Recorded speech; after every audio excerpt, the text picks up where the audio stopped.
Hello mga ka-idol, nga-repair data diri sa babaw sa Kisame mga ka-idol. Sobrang init mga ka-idol.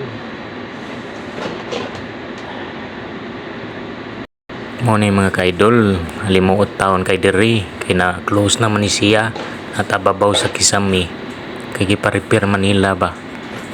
Karon ato ning gi-repair. Muna atong gibuhat ron ato nang pailang kilid para matikop na siya. Kay maumay gi kuan sa tagiya nga ipatikop na siya. So niagwanta lang ta. Balagang limuot kayo ba. Magtutuog og singod na to diriya. Pero sige lang, laban lang ta. Kay at least silduhanan raman ta nila natay kwarta. Amo na ni mga ka-idol. So guntahon lang tani. Kung kisay nakasuya ning trabaho aporti dyan ni kapuya. Amo lang ni gagwanta para sa pamilya ba.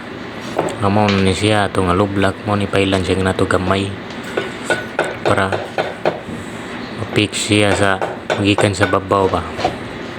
Ito nang gibuak ba, may putol-putol rata na kaya ang intiro di man siya masuod ba. Amo na mga ka-idol. Padayon lang gapunta na tanawa paningot na tagmayo ba. Ito lang gagwanta kay trabaho man ni nato ingani nam jud ta. Pero okay ra kay at least makapalit tag bugas ba nya maka kuan pata sa atong mga ibang palitunon ba. Mo ni mga ka-idol, bahalag delikado kaya akong gisakan ri dapita nitungtong lang gyapon ta para makakwarta lang jud ta para natay pambalit bugas ba. Kay kani dari mga ka-idol Kisame nini niya atong gitungtungan ba. Kuya ba yan ni malus no naginihinay lang sa kuteriya. Bahalag hinay ra akong lihok pa at least safety ta.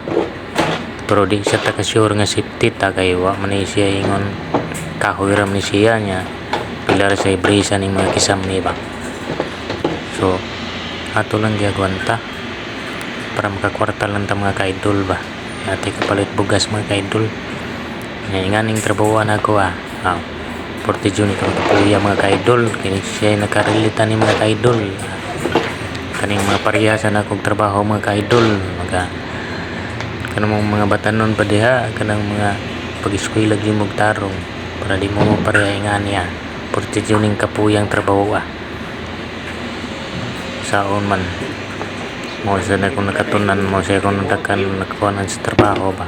Mo sa na kung gisunod. At least kanang kuan ba tinarong nga trabaho ba nga atong kita sa mga uban. Bahalagi nga nira kong trabaho mga ka-idol. Okay, bye bye mga ka-idol, thank you for watching.